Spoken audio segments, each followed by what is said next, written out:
All right, welcome everybody to a special corn-fed meat head episode of the BDSM podcast. I am your host, the Meat Viking, followed by my wonderful co-host. Professor Porkloin. That's right. And for those of you who are maybe a little more alphabetically inclined than what me and the professor are, you already knew what state was coming next, and that would explain exactly why corn-fed and meathead are the best ways to describe this state. So before we get started, we've already kind of came up with our safe word for this episode tonight. And would you like to tell the foodies what we came up with? Well, the state obviously is Indiana, and because of Indiana, Gary is going to be the safe word for today. Mm-hmm. So if you are anywhere near Indiana, you would obviously know that Gary is, kind of a dump. A little bit, just a little bit. It's always funny whenever we would go to, Chicago or something like that, we would know where we were at in Indiana because of the smell. Yep. So for anybody that hasn't been there, if you're driving by it, you will definitely know where you're at. Hard facts. Hard facts. So So, I heard you crack something open, man. What do you got? well, we're doing a little early episode today.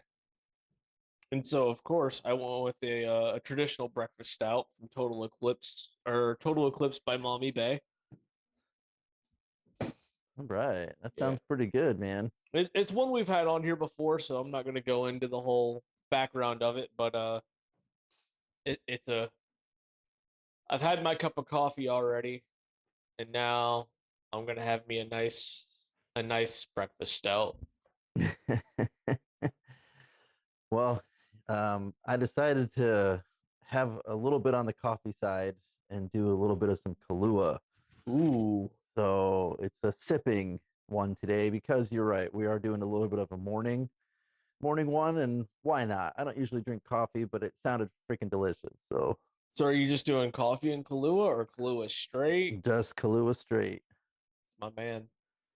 Yeah, Ah, I like every now and then I'll enjoy that nice flavor. yeah. Kahlua is such a veritable drink. You can do so much with that. Yeah, I know, right? So But yeah. yeah. Well, I Oh, think leading some stuff off, I feel like I have to do a little history lesson just because of Indiana itself, and the it's nicknamed the Hoosier State, right? mm-hmm. And the Hoosiers are the basketball team and everything, but what I didn't realize is where it got the name from. And actually, there was a contractor. His last name was Hoosier, and he employed on the Louisville and Portland Canal. And what he liked to do is he liked to hire laborers from Indiana.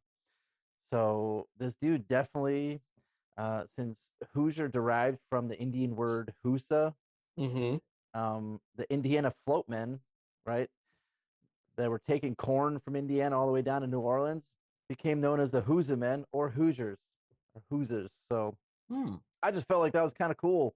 I found Yeah. that on the Indiana State website to really find out where Hoosiers came from, and then everybody can watch the basketball game. Yeah. Now you've been to Indiana a couple times, right? Just because you kind of grew up closer to the border.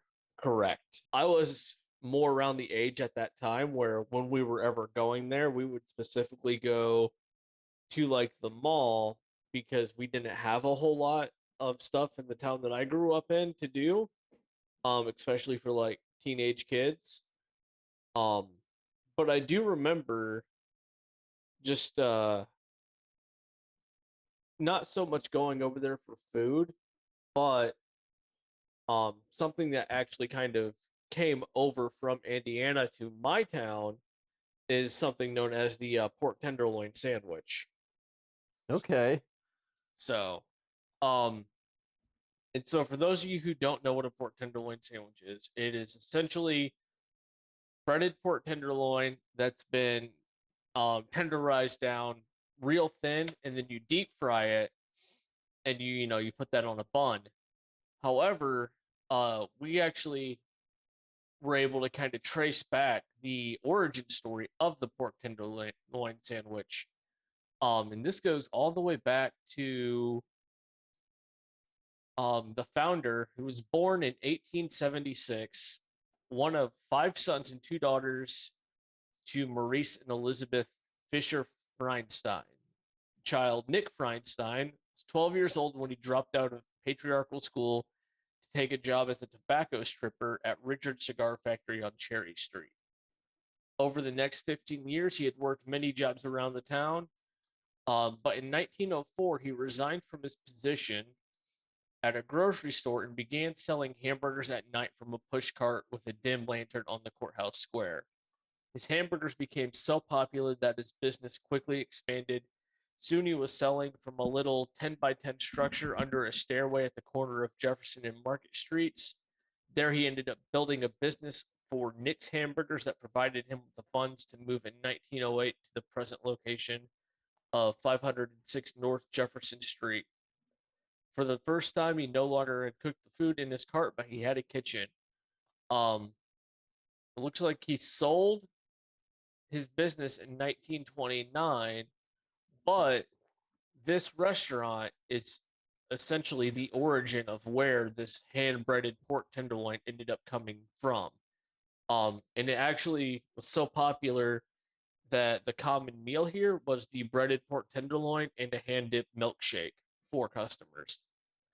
So what would that taste like then? I mean, I've had pork tenderloin before. I've had, pork chops that have been breaded and whatnot. So is it kind of similar to that? Do they make it spicy in the mix, or is it kind of just plain old Jane, hey, deep fried whatever? Oh, how to because one, it's gonna kind of depend on where it is, who you get it from. I've had people who make them with like Cajun seasoning when they put the batter together. Okay. And that's how I like mine because I like spice. Um, the best way I could describe it to somebody who, oh geez, who'd be new to this kind of thing would be like a chicken fried steak, but served on a bread. And instead of chicken, you've got pork. Okay. So super good if you're into that kind of thing. Um, just it's a hearty sandwich. It's one of the Midwestern meals, Mm-hmm. Like I feel like that's something that, Midwesterners are like, all right, we're gonna have the hearty sandwich. And but Yep. it also feels like it could be one of those drive-in things too, like way back when you'd be like, all right, I'm gonna get this breaded pork tenderloin sandwich, Mm-hmm. and we're gonna pull up and it's gonna be cut off the slab, because the pig was killed that day, Right. you know. Well, I'm actually gonna try and screen share here and not make my internet cry for mercy because this is ideally what you will be getting when you do get the sandwich and give you an idea of just how massive this thing is. Yeah, I think that's just because of the bun. Well, I mean that's pretty commonplace to where you've got like a bun that you serve it with, Yeah. but like that pork tenderloin will generally hang off a plate if it didn't even have the bun. They are they're huge. Yeah, they just pound that out and make it nice and Mm-hmm. thick. Well, I feel like I have to ask you another question about one that you have said is a hearty meal as well, and I find it to be just a little weird, and it's the chicken and noodles, Yeah, and then you put that over mashed potatoes. you sure do. Like I feel like it's basically chicken noodle soup without the soup, and you just pour that on some mashed potatoes with a little bit of some gravy. Well, you were both right and wrong in that Okay. assessment. So the restaurant that I grew up in, we would either do beef and noodles or chicken and noodles, and they would kind of alternate depending on what we had. But when you do like your chicken and noodle soup, if you think of like, we'll just say Campbell's, like you can't really see the chicken in that soup. You know what I'm saying? Yeah, and the noodles are really tiny in Campbell's. Yeah. Like the noodles for this stuff are like the big thick. Oh yeah. They so we used to do our own noodles, and I mean like some of these noodles would be about like the width of my thumb. Like Yeah. some thick noodles. Um but the chicken itself too would be like, so you know how you would say when you cut up a vegetable, if a recipe calls for it sliced, diced, or minced, right? Yeah. So the best way I can describe it is when you think of chicken and noodle soup, you would think of like minced chicken, right? Oh yeah. So on this, the way we used to do ours, it was almost like sliced, but like shredded a little bit. Like if you were to cut like some chicken strips up, take two forks and just like separate the meat out, it's like that. And yeah. I gotta think that that's got to be kind of bland though. It's well, Like here's unless the you season the chicken, right? You can season the chicken and make it pretty yeah. plentiful, but your pasta is gonna be kind of bland, and your mashed potatoes you might put some garlic salt or something or with some butter. So I kind of feel like it's a hearty meal, but it's gonna be like how black people say white people can't Cook not cook, they can't season food. shit. Uh And I feel so like this I is what gotta that chicken noodles is. I feel like that's one of those ones uh, where black people would be like, dude, I can see why white people don't season food because it's bland. so I'm gonna go on a bit of a tangent here. I do Okay. work with several black people at work, and I am friends with them. Like they've been over to my house. I talk to them every day, and we were talking to one, and he he doesn't like to cook, and he goes, I think his reasoning was because I can never tell how much seasoning to put on that thing. And I was like, yo, bud, first of all, if you're even thinking about seasoning, you're wrong because you stop seasoning when your ancestors tell you to stop seasoning. And he's like, what do you mean? And I was like, if you were to walk barefoot across this floor, if your foot has more seasoning on it than your food does, you fucked up. Oh man, there's a picture of someone doing that where they had like their chicken on a plate, Yep. and they had their foot up on their leg there, and it says, "Man, why is your foot more seasoning than the chicken?" Yep. So that's where I got that from. But also, I do agree. Some white people like bland food. But there's an important thing that you're missing here. That chicken and noodle, it has its own like broth slash gravy to it to make it more hearty, at least the way that we cooked it. And so you're putting essentially mashed potatoes, gravy, extra carbs, plus like, I guess the best way to put it would be like, you know, that day after Thanksgiving sandwich? Yeah, Like you just that. throw everything on the sandwich. Yeah. Because it's been like stewed in that for, most of the day. Yeah, I still feel like it probably could add some more pepper or whatever to it because you know what, you're gonna top all that carbs, and you know damn well that there's a biscuit or a roll that is also coming with that meal. Yeah, and like don't get me wrong, there is. But one thing that the uh the chicken and noodles or chicken and noodles over mashed as we used to call it, it is such a comforting meal, especially when the weather up north gets super cold, or like say you're kind of recovering from being ill for a week. Yeah, that broth is gonna help you out. Yeah, like that those first few days where you can like kind of handle actual food, that that is like a feel good and a half. So Well, there's another very similar type of food that I found as well, and maybe you can attest this one too. But it's basically it's called the Manhattan sandwich. We talked about this in the Illinois episode. Yeah, so they have another one that's pretty similar to that as well, where it's basically two pieces of bread. They throw on the roast beef, and they put on the gravy Yep. with some mashed potatoes. So um, you probably have had that at all, or you probably have seen that just being so close to Indiana. You One of know, my favorite meals. So, yeah, definitely. It reminds me of just an open face sandwich. which It's I it think this technically suffers is. from one of those things. Tomato, tomato, depending on what part of the world you're in, depends on how you Yeah, say it. So, yeah. So I feel like we're in the Midwest when we're doing these things. Where hmm there's going to be a lot of similar foods because of where people were immigrating from and they were coming through.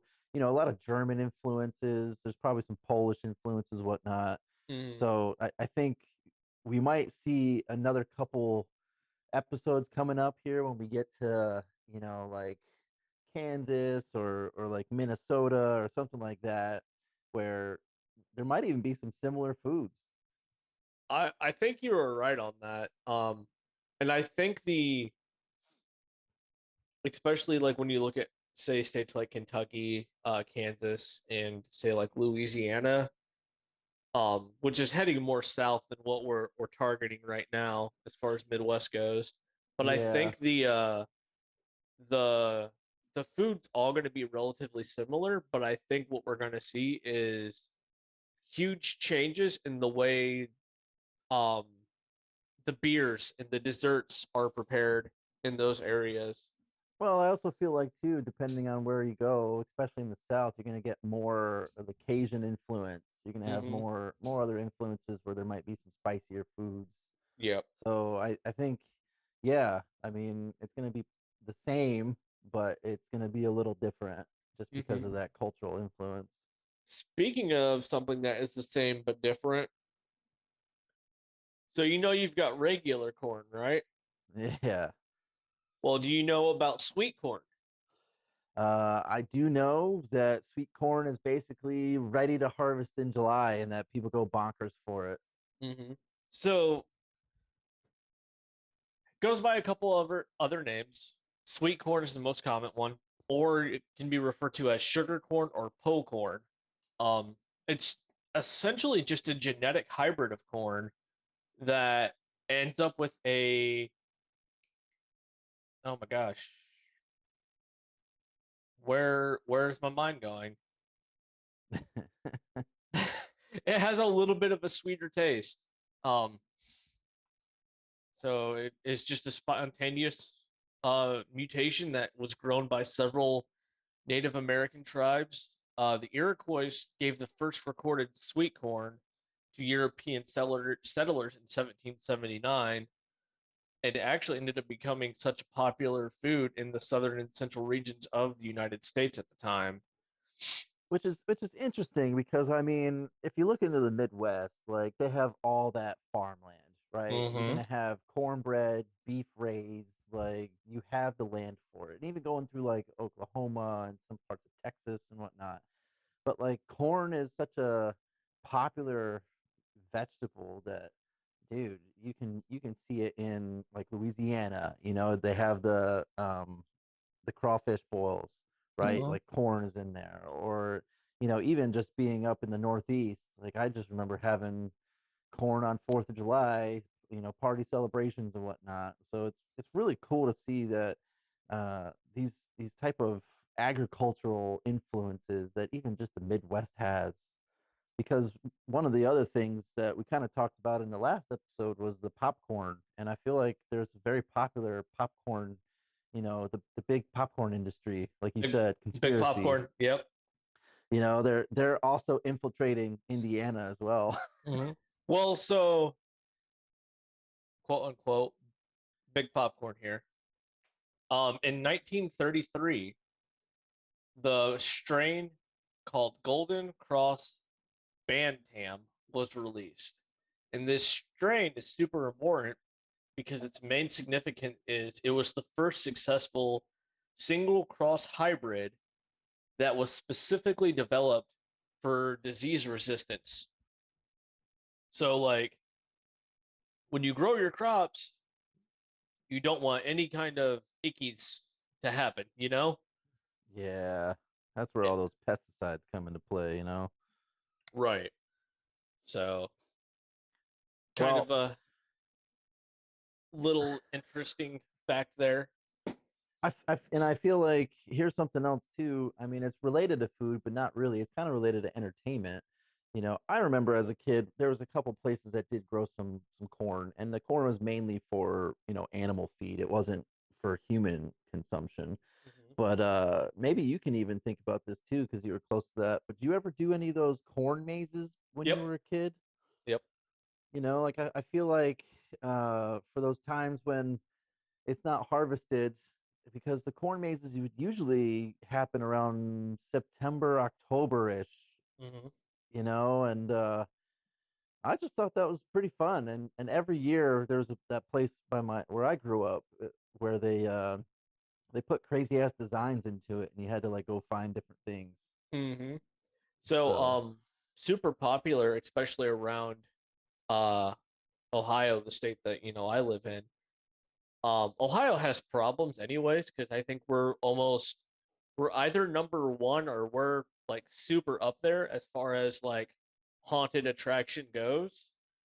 Like I think we have over 100 like haunted houses and like haunted events to go through around Halloween time.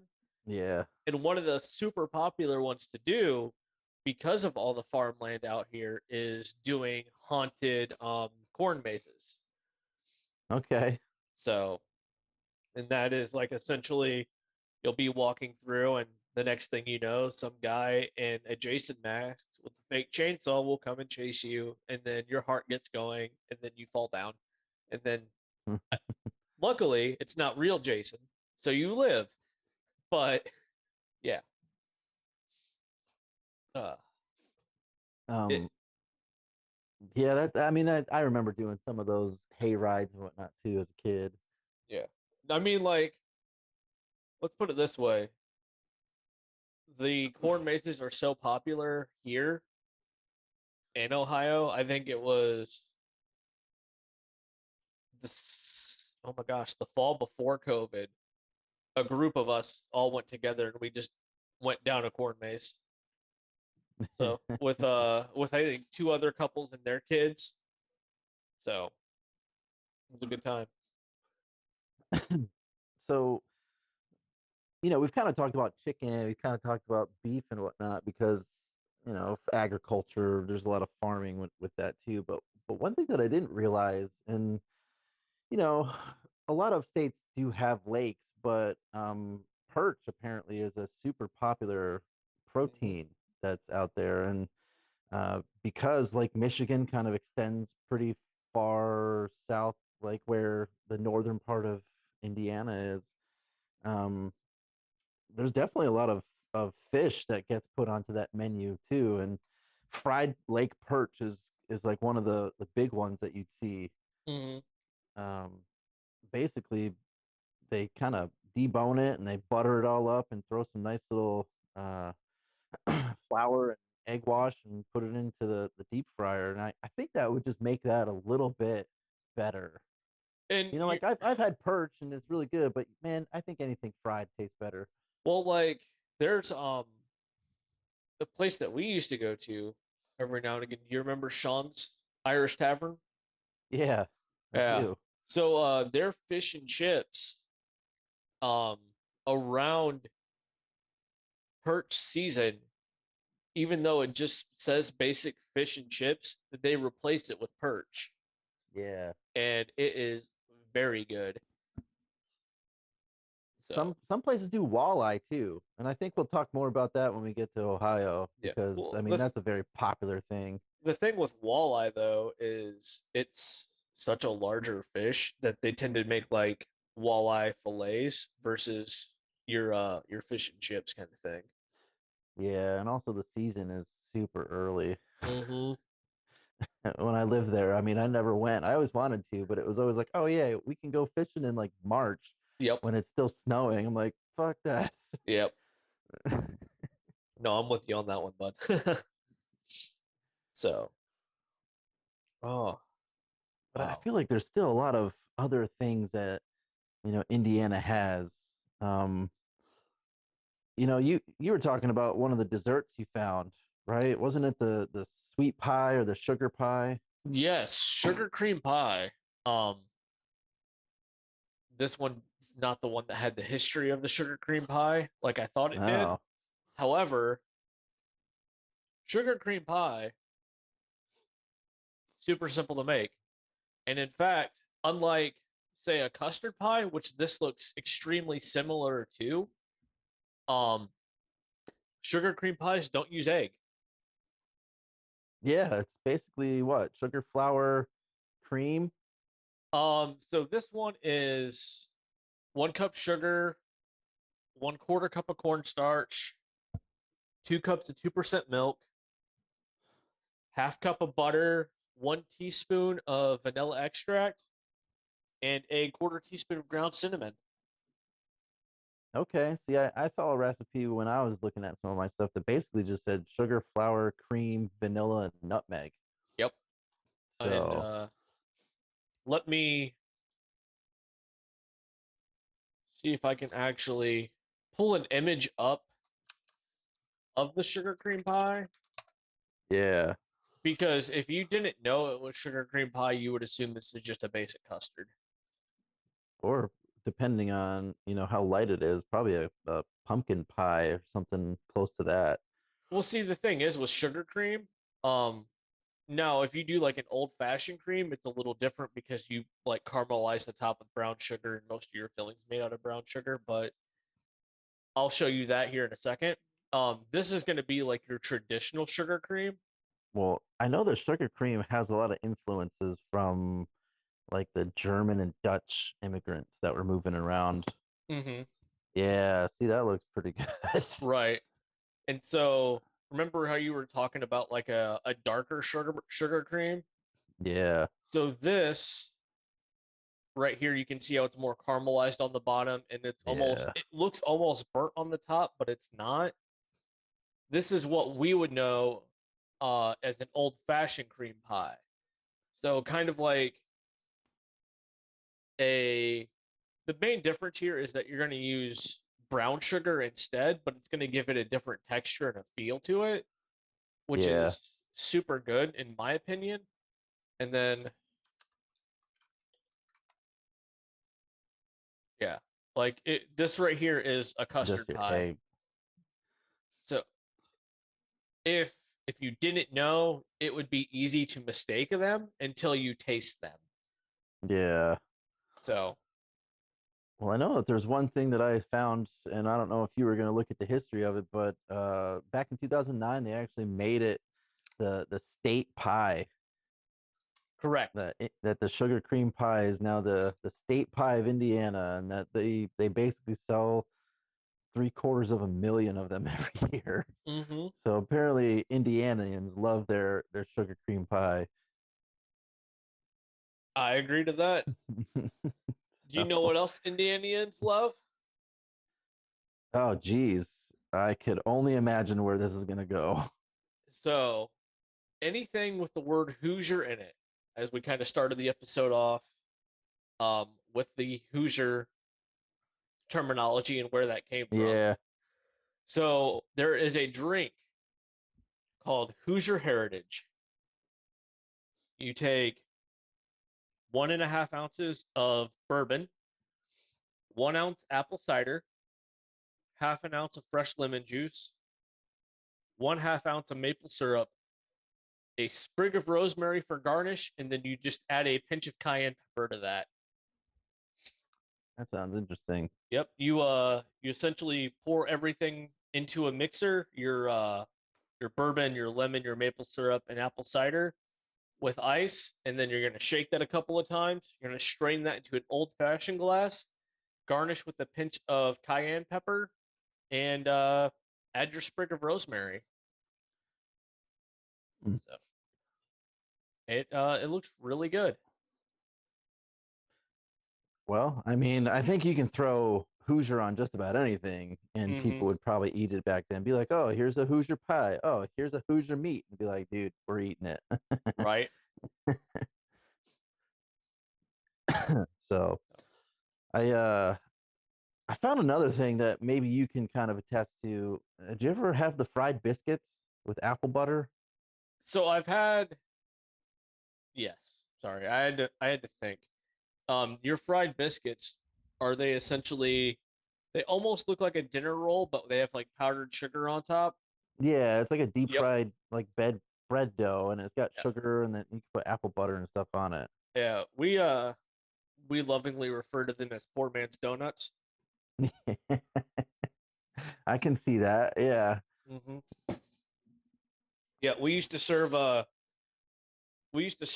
with our meals at the restaurant as like a side, and we would run out like three-quarters of the way through the night most times, just because of how popular they were and people wanting more. yeah. And then, did you have the apple butter with them, or was it just Yep, with the sugar? we had Okay. apple butter. So we had these like, each table had like stations, if you will, where you had like your basic salt, pepper, sugar, and then Yeah. at customers, I guess discretion would be the best word. We would be like, hey, we also offer like jam, jelly, or apple butter when it was in season. And so I have had that, and it is delicious. Okay. Hmm. Yeah, that sounds pretty good. Like I would definitely go ham on some of those for Yep. sure. Yeah, they are And they are very good. yeah, man, it's gonna be next. If I ever get through Indiana again, I'm gonna have to stop and have some of these things. Hmm. For sure. I'm So surprised you've actually never had a tenderloin sandwich. yeah, I mean, I've had chicken fried steak I've had the country fried steak too in Hmm. different parts of the U.S., but never just on a sandwich. It's pretty good, man. It you got to be hungry for it. Is the best way, because Oh, like the problem with like most breaded things is they tend not to reheat good. yeah, And so like you're gonna be like, I want to eat this, only this, and then this will be my entire day. Depending on where you go. Like if they're a good place, that'll be your thing because the portion will be astronomically large. But you know, it be that way yeah. sometimes. So another, we kind of going back off the sandwich thing. What I didn't realize too is that apparently Indiana is known for the fried bologna sandwich. Letterman, which I didn't realize went to Ball State, part of the MAC conference there. Um, I guess it was like a huge thing for college students. It's basically fried bologna, and they throw on some pickles and put it between two pieces of bread. I Yep. Yep. feel like that's kind of another poor man sandwich too. It is, and I have had so much fried bologna in my time that for like 6 years I couldn't even like look at bologna. I was like, no, I don't want this.